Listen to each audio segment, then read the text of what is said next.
जीत ले हम सारी दुनिया। बीच हमें आज बोने दो, रोज उसे थोड़ा बढ़ने दो। छू लेंगे आकाश हम, मन के विचार हकीकत बने। सिद्धि फल से आनंद देंगे, कोशिश कर बढ़े, सोच बुलंद करे।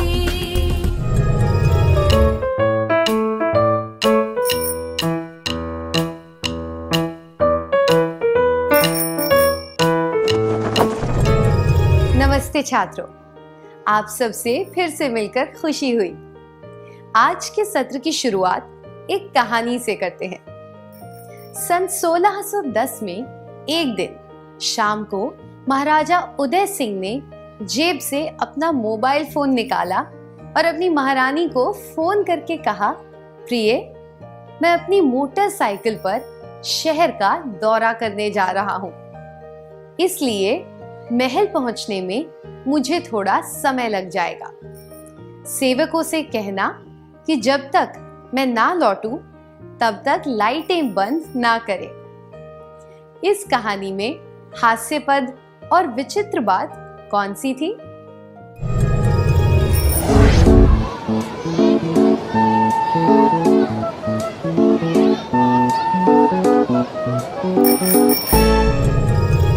धन्यवाद।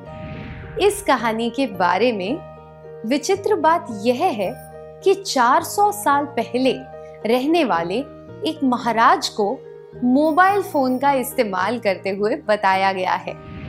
अब यह सुनिए। इमरान ने शर्ट, पैंट, टाई, कोट और जूते पहने और सिर पर एक सोने का मुकुट लगाया। वह हाथ में एक तलवार लेकर हाईवे पर गया और धीरे धीरे चलने लगा। यह बात भी विचित्र और हास्यपद है, क्योंकि आजकल के जमाने में कोई मुकुट लगाकर हाथ में तलवार लिए नहीं घूमता।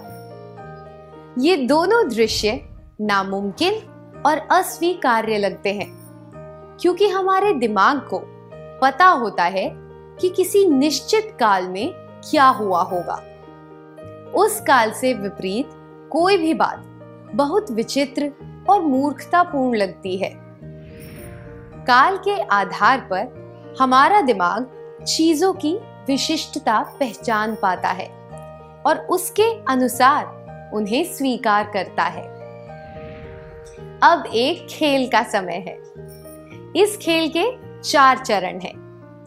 सबसे पहले आपको अपने जन्म के महीने के आधार पर समूह बनाने हैं। जैसे कि जनवरी में पैदा हुए सब लोग एक समूह में होंगे, उसके बाद फरवरी इत्यादि। फिर आपको गिनना है कि प्रत्येक समूह में कितने छात्र हैं। दूसरे चरण में प्रत्येक समूह के सबसे छोटे कद वाले व्यक्ति को समूह से अलग खड़ा होना है। तीसरे चरण में प्रत्येक समूह के सदस्यों को कद के बढ़ते हुए क्रम में खड़ा होना। सबसे छोटे कद वाला व्यक्ति सबसे आगे खड़ा होगा। चौथे चरण में सदस्यों को अपनी जन्म की तारीख के आधार पर बढ़ते हुए क्रम में खड़ा होना है। जन्म के वर्ष पर ध्यान नहीं देना है, केवल तारीख के अनुसार क्रम बनाना है। क्या हम शुरू करें?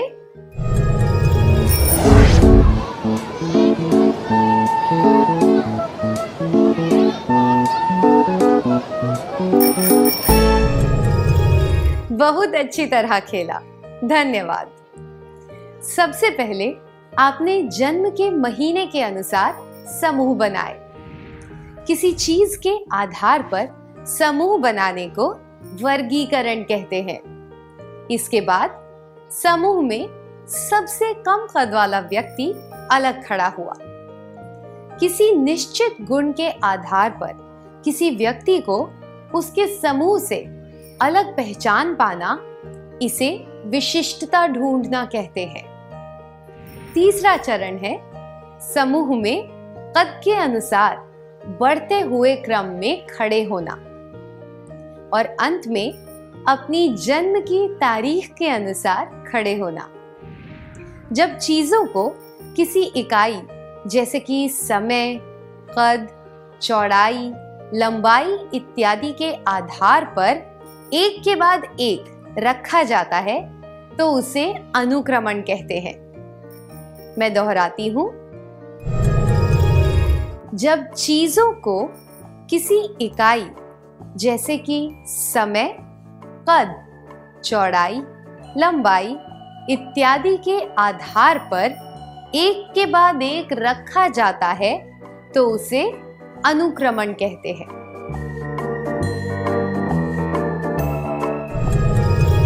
आइए अनुक्रमण को समझने के लिए कुछ क्रियाकलाप करते हैं।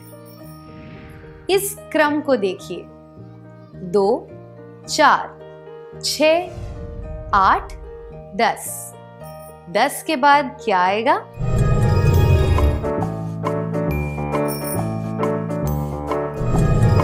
सही कहा, 10 के बाद 12 आएगा।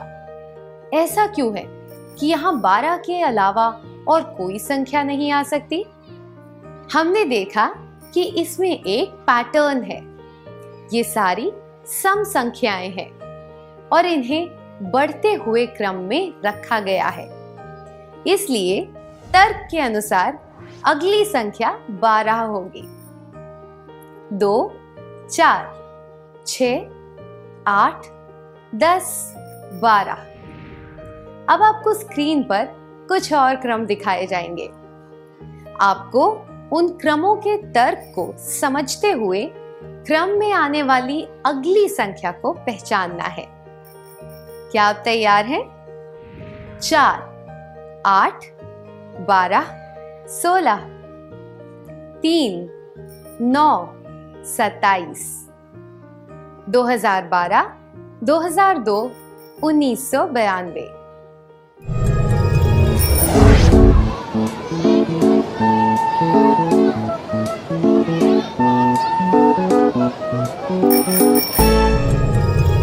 धन्यवाद।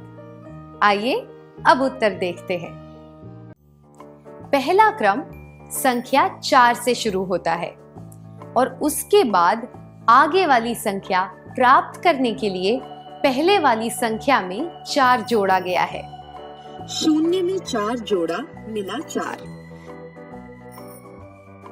4 में 4 जोड़ा मिला 8। 8 में 4 जोड़ा मिला 12। 12 में 4 जोड़ा तो मिला 16। हम यह भी कह सकते हैं कि प्रत्येक संख्या 4 की गुणज है, जिन्हें बढ़ते हुए क्रम में रखा गया है। 1 गुणा 4, 2 गुणा 4, 3 गुणा 4 इत्यादि। इसलिए अगली संख्या होगी 20।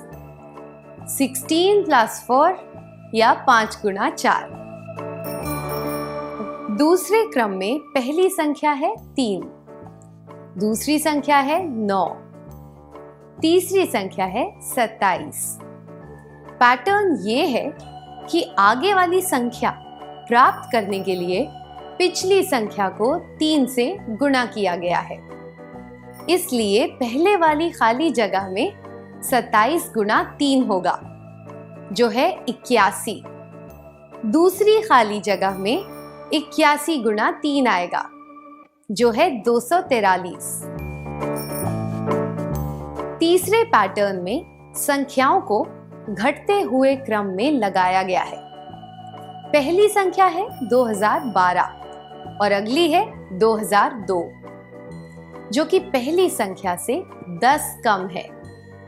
तीसरी संख्या है 1992, जो कि 2002 से 10 कम है। इसलिए पहली खाली जगह में 1982 आना चाहिए, क्योंकि 1992 घटा 10 1982 होता है। दूसरी खाली जगह में 1982 घटा 10 आएगा, जो है 1972। अब एक और क्रियाकलाप करेंगे। क्या आप बता सकते हैं कि अगली दो खाली जगहों में तीर की स्थिति क्या होगी? शुरुआत में तीर ऊपर की तरफ है, या कह सकते हैं कि उत्तर की तरफ है, और उसके बाद उसे दाईं तरफ 90 डिग्री के कोण पर घुमाया गया, जिससे वह पूर्व की ओर इशारा कर रहा है। तीसरे चित्र में उसे फिर से दाईं तरफ 90 डिग्री के कोण पर घुमाया गया, जिससे वह दक्षिण की तरफ इशारा कर रहा है। इसलिए इसके बाद तीर को फिर से 90 डिग्री दक्षिणावर्त घुमाया जाएगा, तो वह पश्चिम की ओर इशारा करेगा। आखिर में उसे फिर से 90 डिग्री पर घुमाया जाएगा, जिससे वह अपनी प्रारंभिक स्थिति में उत्तर की ओर हो जाएगा। क्या अब हम एक और क्रियाकलाप करें? आपको स्क्रीन पर 4 वर्ग दिखाए जाएंगे, जिनमें अलग अलग आकृतियां बनी होंगी। चौथा वर्ग खाली होगा। आपको बताना है कि चौथे वर्ग में आकृतियों की स्थिति क्या होगी। आप तैयार हैं?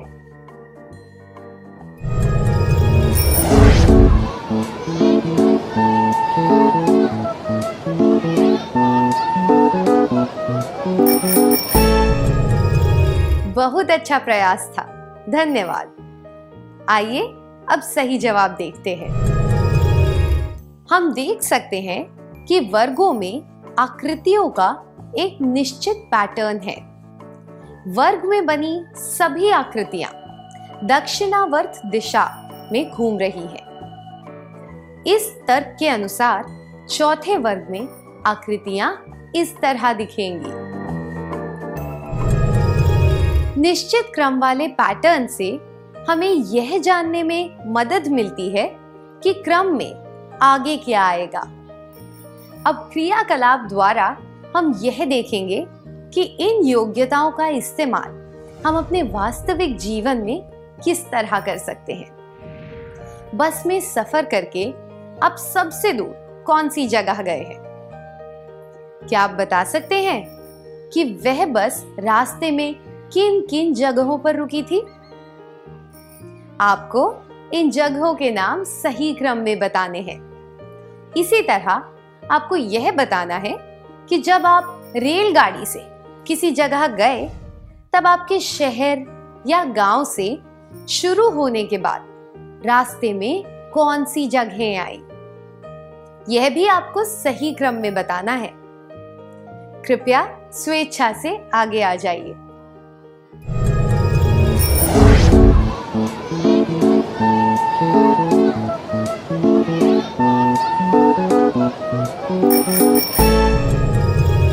बहुत अच्छा प्रयास था, धन्यवाद। दो जगहों के बीच जो स्टेशन आएंगे, उनके क्रम को बदला नहीं जा सकता। इसी तरह कुछ क्रम ऐसे होते हैं जिन्हें बदला नहीं जा सकता। उस क्रम की वजह से ही कोई विधि अर्थपूर्ण होती है। आइए एक क्रियाकलाप के द्वारा यह जानने की कोशिश करते हैं। आपको स्क्रीन पर कुछ वाक्य दिखाए जाएंगे जिनका क्रम सही नहीं है। आपको उन वाक्यों को सही और तर्कपूर्ण क्रम में लगाना है। इससे पहले वह एक वकील के तौर पर काम करती थी। विधानसभा में चुने जाने के बाद आपको बहुमत हासिल करना पड़ता है। वह नई मुख्यमंत्री है। पिछले साल वह पार्टी की नेता बनी। वह हाल ही में मुख्यमंत्री के पद के लिए चुनी गई। पार्टी की नेता बनने के समय भी वह वकील के तौर पर काम कर रही थी।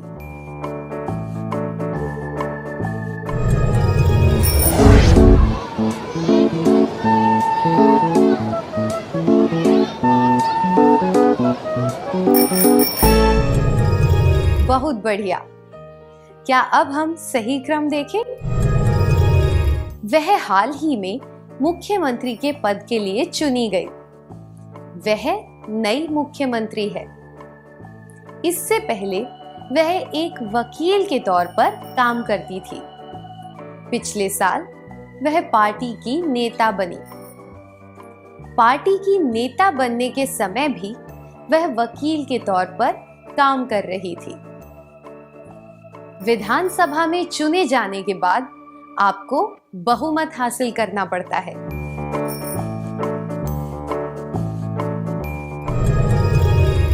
चुनाव में खड़े होने के लिए एक व्यक्ति को खुद की योग्यता साबित करनी होती है और पार्टी में नेता बनना होता है। इसके बाद चुनाव जीतना पड़ता है और पार्टी के नेतृत्व की योग्यता साबित करने के लिए विधानसभा में बहुमत हासिल करना पड़ता है। ऐसा करने पर ही कोई व्यक्ति मुख्यमंत्री बन सकता है। प्रजातंत्र में मुख्यमंत्री का पद हासिल करने का यही क्रम है। अब हम एक क्रम देखेंगे जो प्रकृति में पाया जाता है।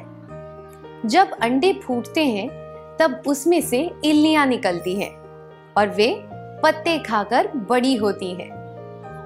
इसके बाद वे अपने चारों तरफ एक कवच बना लेती हैं और सुंदर पंख प्राप्त करने से पहले अपने कवच के अंदर ही रहती हैं। तितली बनने के लिए उन्हें इन सब चरणों से गुजरना पड़ता है और प्रत्येक चरण पर कुछ आवश्यक कार्य करने पड़ते हैं जिनके बिना वे तितली नहीं बन सकती। इसी तरह मनुष्यों को भी बड़े होने से पहले कुछ चरणों से गुजरना पड़ता है। कुछ चरणों से गुजरने के बाद ही मनुष्य शारीरिक और मानसिक रूप से वयस्क हो पाते हैं। प्रत्येक चरण की कुछ जिम्मेदारियां होती हैं जिन्हें निभाना पड़ता है। अगर हम इस क्रम को बदलने की कोशिश करें तो बहुत गड़बड़ हो जाएगी। अनुक्रमण की मदद से हम प्रकृति की व्यवस्था को समझ सकते हैं। अनुक्रमण के फायदे। प्रकृति की व्यवस्था क्रम को समझने में मदद मिलती है। अब आपको स्क्रीन पर कुछ और चित्र दिखेंगे। आपको इनका सही क्रम पहचानना है।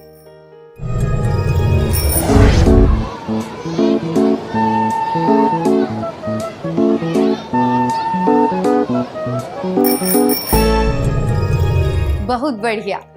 आइए अब सही क्रम देखते हैं।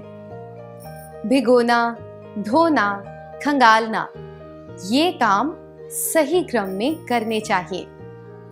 क्रम को बदलने से हमें सही परिणाम नहीं मिलेगा। उदाहरण के लिए, इस परिस्थिति में क्रम बदलने से कपड़े साफ नहीं होंगे। सही क्रम में काम करने से आपको वांछित फल मिलेगा। अनुक्रमण के फायदे। वांछित फल मिलता है।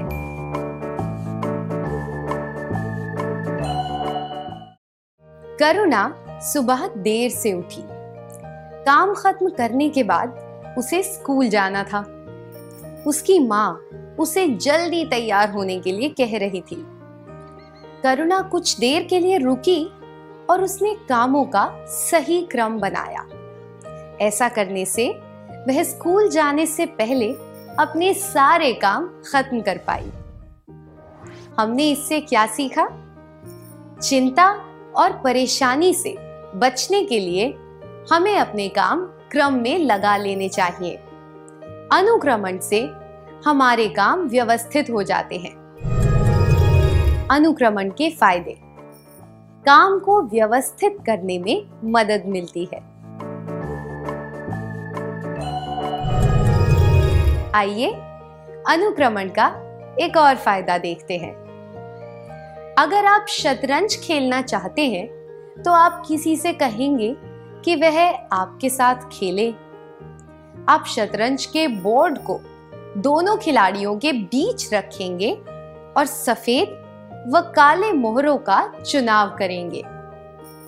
इसके बाद आप अपने मोहरे जमाएंगे, फिर आप खेलना शुरू करेंगे और सोच समझकर अपनी चाल चलेंगे।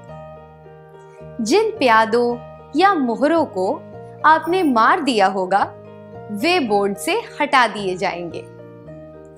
जब किसी खिलाड़ी के राजा को शह और मात दे दी जाएगी तब खेल खत्म हो जाएगा। खेल खत्म होने पर बोर्ड हटा दिया जाएगा और अगला खेल खेलने से पहले उसे उपयुक्त जगह पर रख दिया जाएगा। जो काम करने हैं उनकी सूची बनाना और फिर उन्हें सही क्रम में रखना, इसे कार्य योजना कहते हैं। अब एक क्रियाकलाप करेंगे।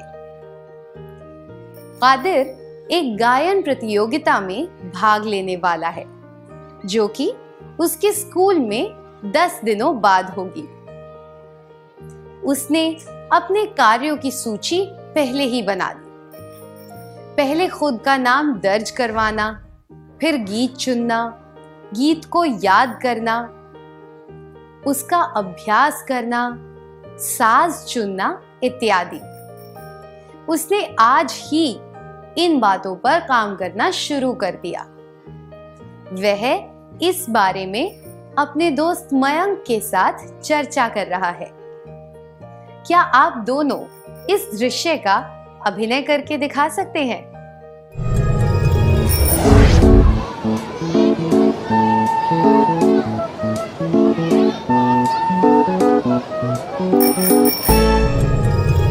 बहुत बढ़िया था, धन्यवाद।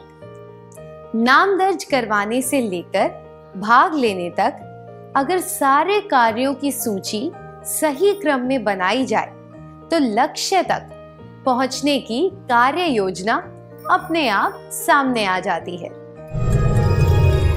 अनुक्रमण के फायदे। कार्य योजना बनाने में मदद मिलती है।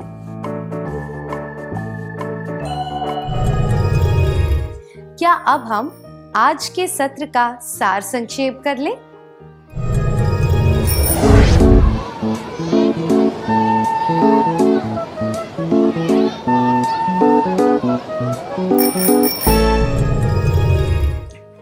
जब चीजों को किसी इकाई जैसे कि समय, कद, चौड़ाई, लंबाई इत्यादि के आधार पर एक के बाद एक रखा जाता है तो उसे अनुक्रमण कहते हैं।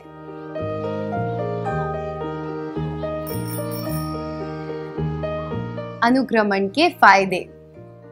प्रकृति की व्यवस्था या क्रम को समझने में मदद मिलती है। वांछित फल मिलता है।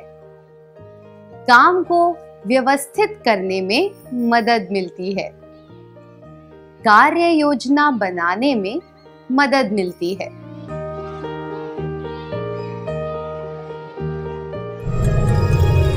इतनी अच्छी तरह सार संक्षेप करने के लिए धन्यवाद। अब थोड़ा गृह कार्य लिखने का समय है ताकि ये बातें आपको अच्छी तरह याद रहें।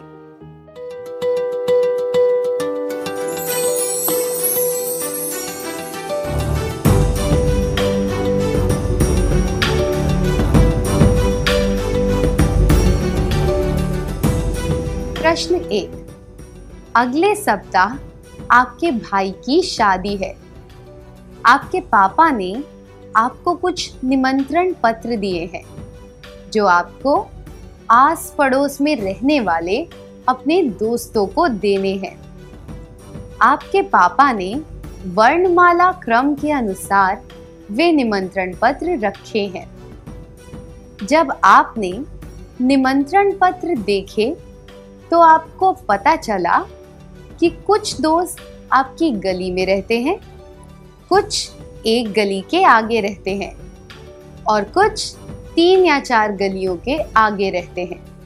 आप क्या करेंगे? जवाब। 1।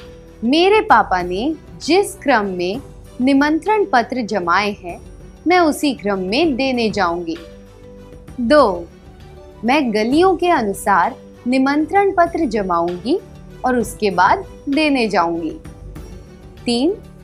मैं पहले उन्हें गली के अनुसार और फिर प्रत्येक गली के मकान नंबर अनुसार जमाऊंगी और उसके बाद देने जाऊंगी।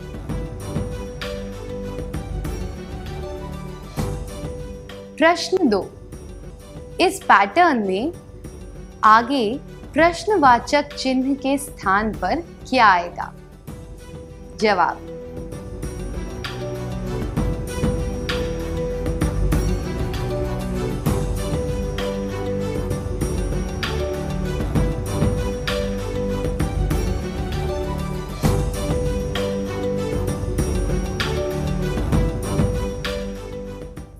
कृपया अगले सत्र में आने से पहले इन प्रश्नों के उचित जवाब ढूंढ कर आइएगा। इनके बारे में हम अगले सत्र में चर्चा करेंगे। तब तक के लिए अलविदा।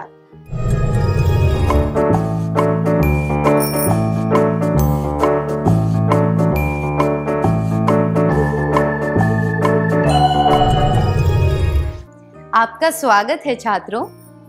क्या अब हम गृह कार्य में दिए गए प्रश्नों के बारे में चर्चा करें?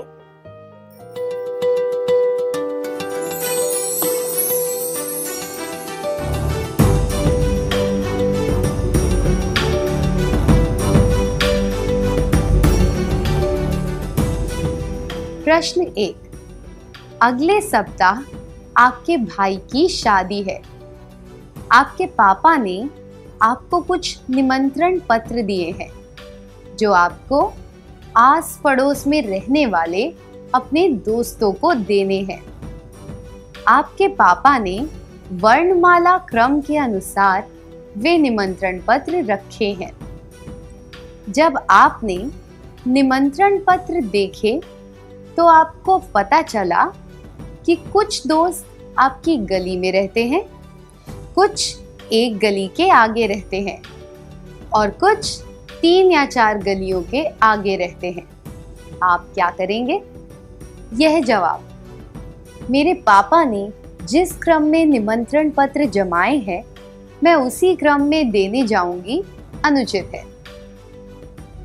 भले ही निमंत्रण पत्र वर्णमाला क्रम में हो पर वे व्यक्ति अलग अलग गलियों में रहते हैं।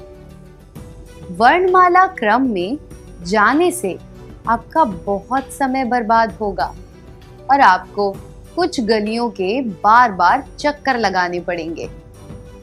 दूसरा जवाब: मैं गलियों के अनुसार निमंत्रण पत्र जमाऊंगी और उसके बाद देने जाऊंगी।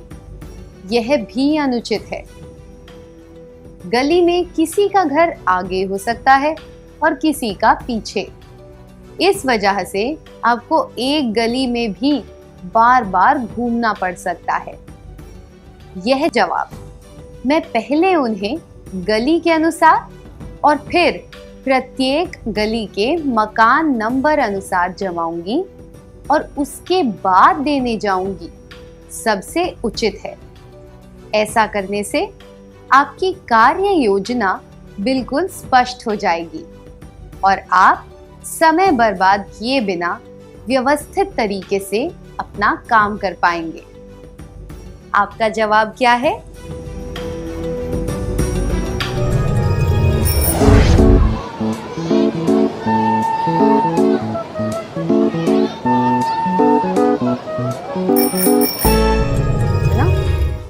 प्रश्न 2. इस पैटर्न में आगे प्रश्नवाचक चिन्ह के स्थान पर क्या आएगा? जवाब: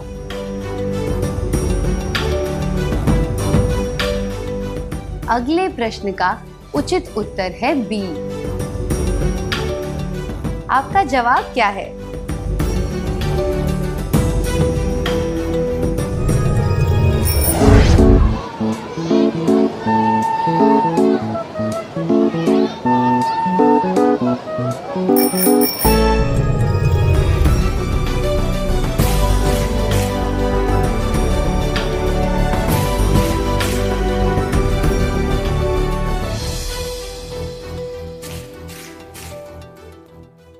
क्या आपके सारे जवाब अगर हाँ तो आपको बधाई हो।